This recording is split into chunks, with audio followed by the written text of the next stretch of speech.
Sejam muito bem-vindos ao canal Direito Religioso, eu sou o Jean Regina. E eu sou o Thiago Vieira e nós estamos aqui novamente nesse canal em que o mundo do direito interage com o mundo da religião. E interage tanto, né, Thiago, que nós nem tínhamos falado disso, nós estamos de cenário novo. Cenário novo, nós estamos dentro de uma igreja, já que falamos tanto de igreja.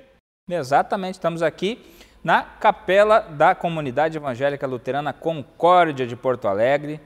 Queremos deixar já o nosso agradecimento pela gentileza de ceder o espaço tão maravilhoso, tão lindo desse lugar aqui, para nós também podermos gravar alguns vídeos e conversar com você a respeito de direito e religião.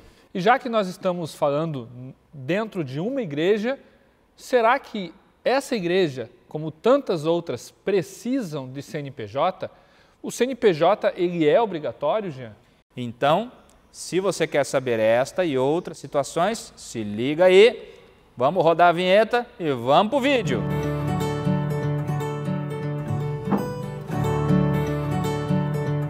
Então, gente, a igreja é uma pessoa jurídica de direito privado. No nosso ordenamento... Traduz em português. Isso, no ordenamento jurídico brasileiro... Traduz de novo. Nas leis brasileiras, agora tá ficando ordenamento jurídico, as leis que entrelaçam o fato social e o regulam... Agora falei feio de novo, né? Não adianta. É muito juridiquês, É demais. não consegue. Mas, enfim, a lei brasileira cria vários tipos de pessoas jurídicas. Algumas são públicas, que são as pessoas jurídicas que têm alguma relação com o governo, com o Estado. Por exemplo, o município. O município é uma pessoa jurídica de direito público interno da administração direta. Uma autarquia, como a EPTC, é uma pessoa jurídica de direito público interno da administração indireta. EPTC é Empresa Pública de Transportes Coletivos aqui de Porto Alegre, só para ficar claro. Isso. Como tem pessoas jurídicas de direito público, tem aquelas de direito privado, que são as que não estão dentro do Estado, nem de forma indireta. Exatamente. Tá? Eu citei duas, né? O município, direta, a IPTC, que é a Empresa Pública de Transporte, indireto. E nas entidades privadas? Elas estão lá no artigo 44 do Código Civil. Daí ela tem alguns incisos que falam quais são esses tipos. O primeiro são as associações civis, então, né? Por isso Código Civil.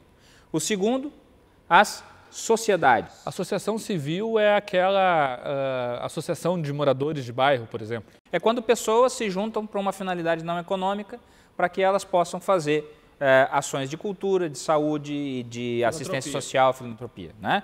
As sociedades, aí sim, são pessoas e pessoas que se unem ou pessoas e capital que se unem para uma finalidade econômica.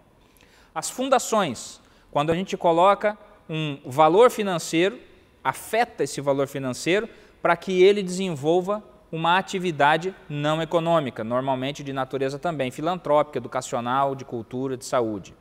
Tá?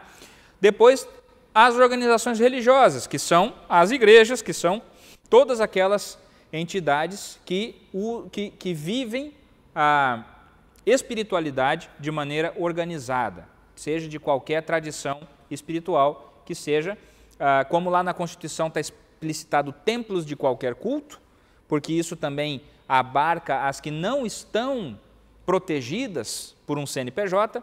Quando elas estão organizadas, quando elas estão devidamente constituídas, elas têm essa forma de organizações religiosas. Depois vem os partidos políticos e depois vem um outro tipo de empresa especial, que é a chamada empresa individual de responsabilidade limitada. Essas são, na legislação brasileira, as pessoas jurídicas de direito privado. Então, e será que a igreja, que a gente já sabe que o nome jurídico dela é organização religiosa, será que ela nasce a partir do CNPJ?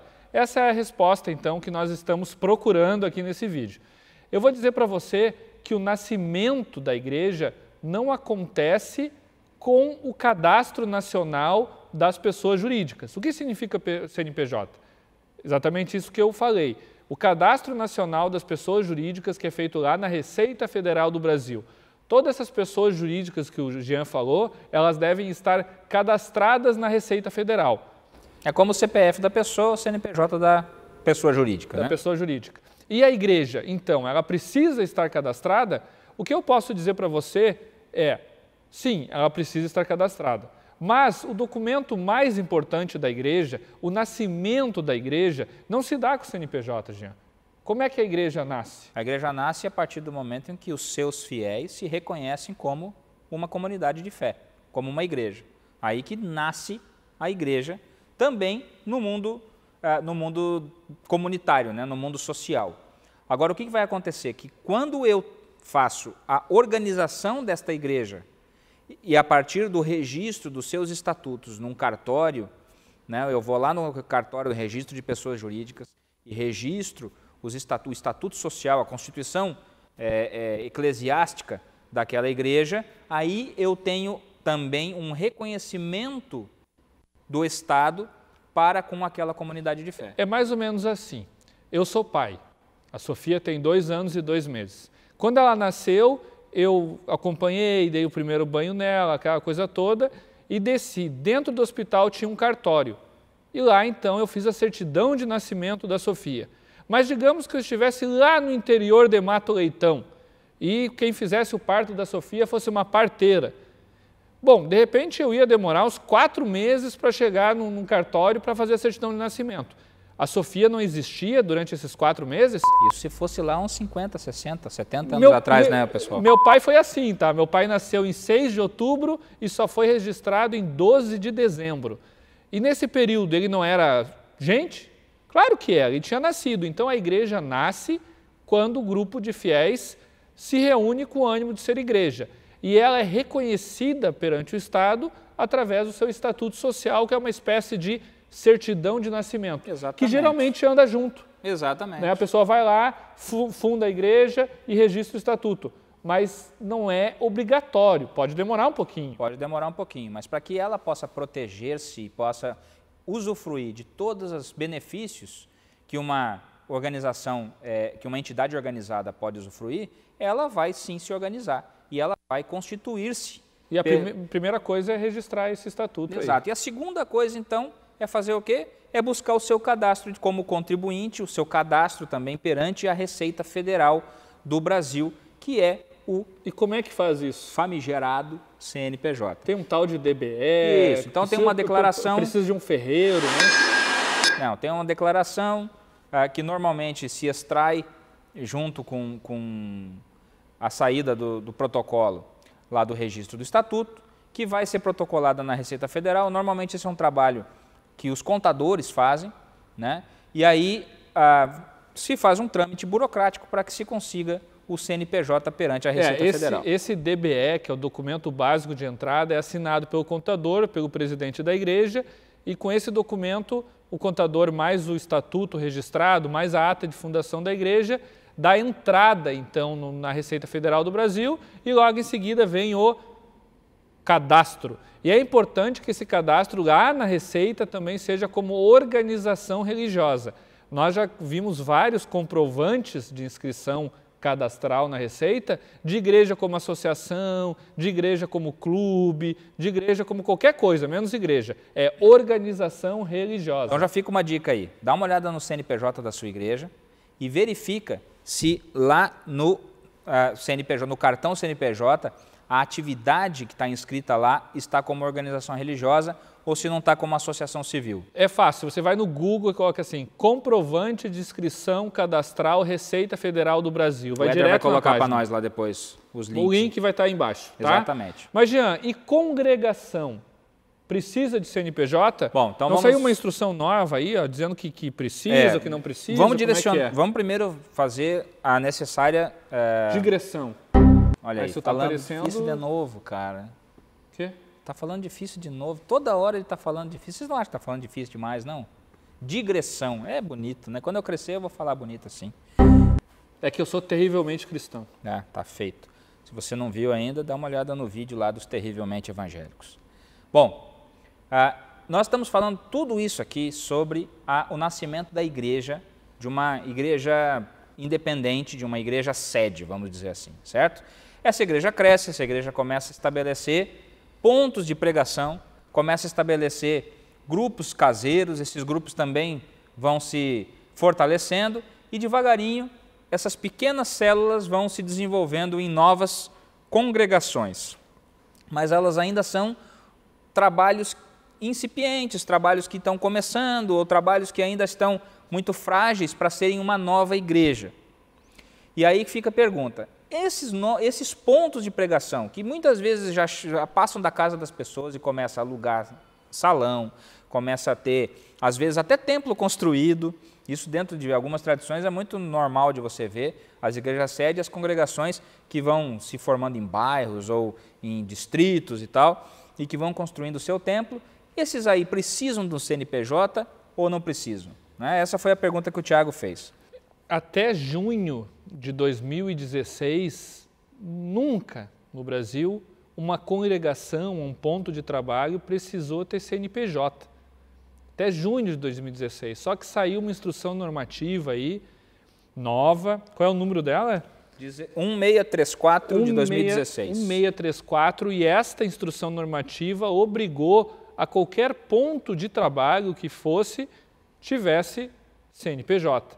Isso gerou um problema muito grande, né, Jean? Porque nós advogamos para diversas igrejas e tem uma igreja sede, tem várias igrejas sedes que às vezes tem 25 congregações. E essas são congregações realmente só congregações de ponto de vista espiritual.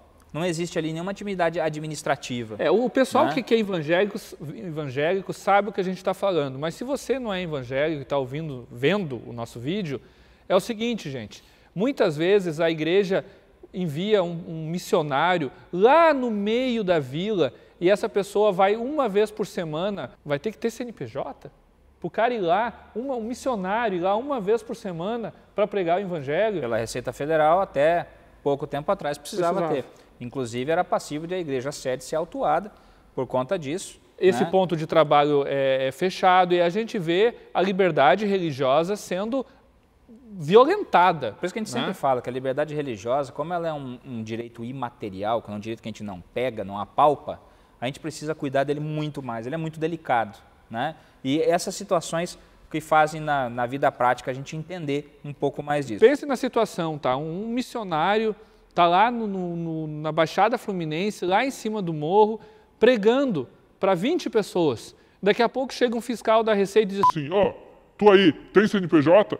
Ah, não tem, então vamos fechar o barraco. Sabe, é uma coisa surreal. E aí começa a ver aquela coisa do embaraço na atividade religiosa, que nós já conversamos com vocês lá atrás, falando sobre o Estado laico brasileiro como vedando o Estado, né, a Constituição vedando, proibindo o Estado de causar embaraço à atividade religiosa. E aqui é mais que embaraço, né? Chegava a ser um impedimento mesmo, porque não tem cabimento um fiscal dizer, olha, você só pode pregar, ou vamos pensar em outra religião, na Umbanda, qualquer religião, você só pode falar aqui se você tiver o CNPJ, cadê a carteira, cadê o crachá?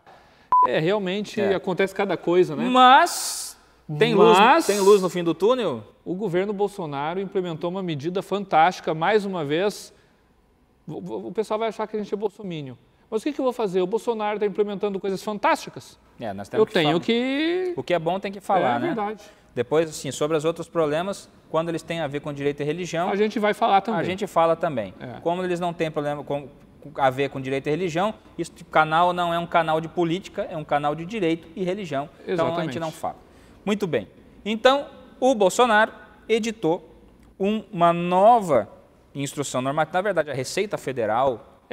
o Marco Sintra, aquele que deu uma derrapada esses tempos atrás aí falando sobre taxação de igrejas, mas muito bem. Mas ele ouviu o nosso vídeo. Eu acho que ele viu o nosso vídeo, ele deu uma mudada de opinião. A Receita Federal expediu uma nova instrução normativa, que é a instrução 1897, agora de 27 de junho de 2019, em que acabou-se a exigência de que as congregações, de que essas entidades dependentes de um CNPJ raiz de organização religiosa e que não tenham atividades administrativas, né? Ou seja, elas não regulem o seu próprio dinheiro, recebimentos ou pagamentos, que elas sejam realmente uma filial apenas de um templo de qualquer culto, que elas não precisam estar constituídas como um CNPJ para que aquele ponto possa funcionar. É isso aí, ganha a laicidade brasileira, ganha a liberdade religiosa, ganha os fiéis de qualquer credo, Valeu, pessoal. Não esquece daquelas coisas todas aí do canal, de curtir, compartilhar, ativar o sininho de notificações. Verificar se ele continua ativado. Compartilhe com seu pastor, compartilhe com a liderança da igreja e faça suas perguntas, faça seus comentários para que a gente possa continuar aprimorando essa ferramenta e conversando com a igreja no Brasil. Valeu, pessoal. Até a próxima. Obrigado, valeu.